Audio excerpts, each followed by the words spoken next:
విశాఖ జిల్లాలో కీలకమైన గోవాడ సహకార చక్కెర కర్మాగారం తీవ్ర సంక్షోభంలో కూరుకుపోయింది.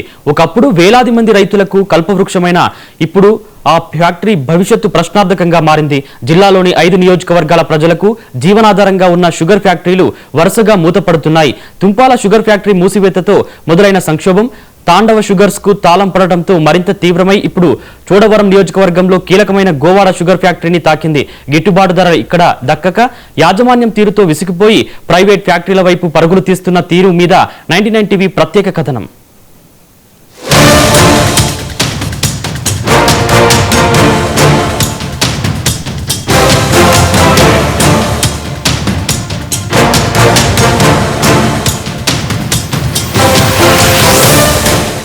ఉమ్మడి విశాఖ జిల్లాలో చోడవరం దగ్గర ఉన్న గోవాడ షుగర్ ఫ్యాక్టరీ 1962లో సహకార రంగంలో మొదలైంది.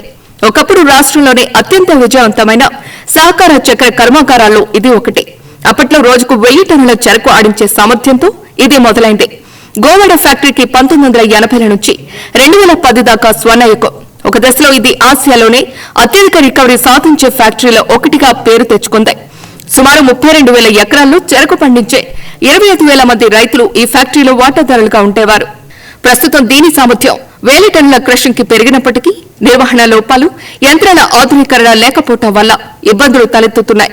ప్రభుత్వం నుంచి రావాల్సిన బకాయిలు రాకపోవడం, నిర్వహణ వ్యయం పెరగటం కారణంగా ఫ్యాక్టరీ ఆర్థిక సంక్షోభంలో పడింది. ఫ్యాక్టరీ మూసివేత దశగా అడుగులు పట్టడంతో చెరకు రైతులు ఆర్థిక నష్టాలకు గురయ్యారు. పెట్టుబడులు తిరిగి రాకపోవడంతో అప్పుల ఊబిలో కూరుకుపోయిన రైతులు ఆందోళన వ్యక్తం చేస్తున్నారు.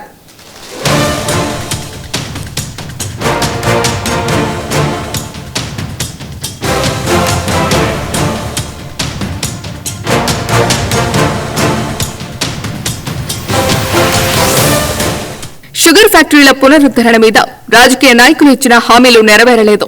చెరకు రైతుల ఆందోళనను ప్రభుత్వం పట్టించుకోవటం లేదు అన్న విమర్శలు ఉన్నాయి. ఎన్నికల సమయంలో చెప్పిన మాటల మీద నాయకులు నిలబడలేదని కార్మికులు ఆరోపిస్తున్నారు. మేము 3 తరాలుగా ఈ ఫ్యాక్టరీ మీద డిపెండ్ అయి బతుకుతున్నాం. మా తాతగారు అవనియండి, మా నాన్నగారు అవనియండి, మేము అవనియండి ఈ ఫ్యాక్టరీకి చెరుకు తోలుతూ మా కుటుంబాలు పోషకారం జరుగుతుంది. గత గవర్నమెంట్ జగన్మోహన్ రెడ్డి గారి గవర్నమెంట్ 89,90,00,000 ఇచ్చి ఈ షుగర్ ఫ్యాక్టరీని ఆదుకుంది. ఇప్పుడు ఈ కూటమి ప్రభుత్వం వచ్చిన కాడి నుంచి ఫ్యాక్టరీని పట్టించుకోలేదు. ఎందుకంటే గత ఎలక్షన్ ముందు స్థానిక ఎమ్మెల్యే గారు టన్నుకు 4,000 రూపాయలు తెస్తానని చెప్పారు. అదేవిధంగా లోకేష్ గారు కూడా వడ్డాది మీటింగ్లోని టన్నుకు 4,000 రూపాయలు ఇస్తా అన్నారు. చంద్రబాబు నాయుడు గారు కూడా మాడుగుల్లో మీటింగ్ పెట్టినప్పుడు అక్కడ ఆ రోజు కూడా హామీ ఇచ్చారు, ఫ్యాక్టరీని పూర్వవైపుకి తీసుకొస్తాం, ఫ్యాక్టరీని కార్మికుల్ని కాపాడుతామని చెప్పారు. ఈ రోజు ఫ్యాక్టరీని కానీ రైతులు కానీ కార్మికులు కానీ పట్టించుకున్న పాపాన్ని ఈ రాష్ట్ర ప్రభుత్వం కానీ కేంద్ర ప్రభుత్వం కానీ చేయలేదు. అందు గురించి ఈ రాష్ట్ర ప్రభుత్వం ఇప్పటికైనా కొల్లు తెరిచి ఇద్దరు ఎమ్మెల్యేలు కూడా ఎంపీ గారు కూడా ముగ్గురు ఒక మాట మీద ఉంటూ ఈ ఫ్యాక్టరీకి తక్కువ 40 నుంచి 45 కోట్లు ఇచ్చి ఈ ఫ్యాక్టరీని కాపాడుతానని మనస్ఫూర్తి కోరుకుంటున్నాం. ఎలక్షన్స్ ముందు గౌరవ కూటమి నాయకులు కూడా చెప్పడం జరిగింది.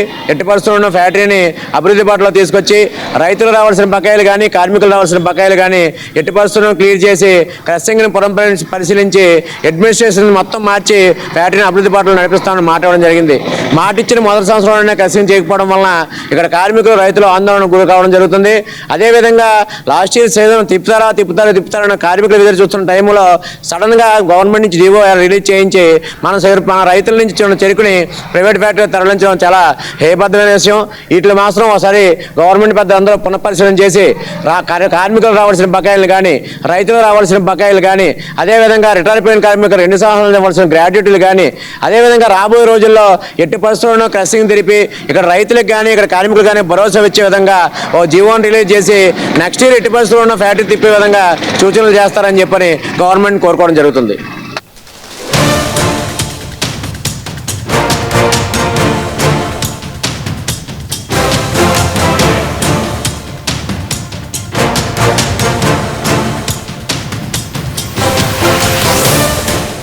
సహకార రంగంలోని ఈ ఫ్యాక్టరీ బలహీన పట్టాన్ని ఆసరాగా చేసుకుని ప్రైవేటు కంపెనీలు పావులు కదుపుతున్నాయి. దీంతో రైతులు తక్కువ ధరకైనా సరే వెంటనే నగదు అందుతుంది అన్న ఆశతో ప్రైవేట్ యాజమాన్యాలకు పంట అమ్ముతున్నారు. అందుకే గోవాడ ఫ్యాక్టరీకి చెరకు నిల్వలు తగ్గిపోయి క్రషింగ్ సామర్థ్యం దారుణంగా పడిపోయింది. ఫ్యాక్టరీలు మూసివేత దిశగా అడుగులు పట్టడంతో ఉపాధి కోల్పోయిన కార్మికులు, రవాణా రంగం మీద ఆధారపడిన వాళ్లు కూడా తీవ్రంగా నష్టపోతున్నారని రైతు సంఘం నాయకులు ఆవేదనతో చెబుతున్నారు. మీరు ఏంటంటే ఈ షుగర్ ఫ్యాక్టరీని తెరిపించాలి. ఈ రెండు నియోజకవర్గాలకి ఏకైకంగా పారిశ్రామికంగా ఉన్న ఈ షుగర్ ఫ్యాక్టరీ ఒకటే కాబట్టి వెంటనే క్రషింగ్ మొదలుపెట్టి ఈ రెండు నియోజకవర్గ ప్రజలు కూడా ఆదుకోవాలని చెప్పేసి ఆంధ్రప్రదేశ్ రైతు సంఘంగా ఎన్నో సందర్భాల్లో మనం డిమాండ్ చేస్తూ సుమారుగా 2 నెలల నుంచి మీరు సమావేశాలు ఏర్పాటు చేసి అఖిలపక్ష పార్టీలు, రైతు సంఘాలు, వామపక్ష పార్టీలు, కార్మిక సంఘాల ఆధ్వర్యంలోనే 2 నెలలు పెట్టిగా మరి సమావేశాలు వేసి సుమారుగా ఈ రోజుకి 8వ రోజు నుంచి నిరసన కార్యక్రమం చేపడుతున్నా సరే అధికారుల్లో కానీ శాసనసభ్యుల్లో కానీ ఎటువంటి చలనం లేకపోవడం దుర్మార్గమైన చర్య. మరి